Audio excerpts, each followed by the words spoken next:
Мы искренне рады видеть всех вас на нашем мероприятии, посвященном Дню защитника Отечества.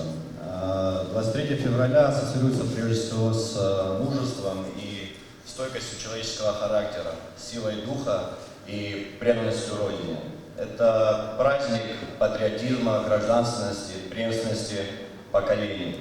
Сегодня в нашем зале присутствуют представители вооруженных сил Абхазии, России. Без сомнения, этот праздник является в первую очередь для вас одним из самых главных. Но также в этот день слова поздравления получают свой адрес отцы, деды, мужья, сыновья, и вне зависимости от возраста и профессии, потому что мужчина – это символ защиты семьи и, если понадобится, Родины. Сегодня мы специально для вас подготовили праздничный концерт, подобрав музыкальные произведения, которые сближают всех нас и вызывают те самые патриотические чувства, которые сближают всех нас и без которых не может обойтись ни один человек, гражданин.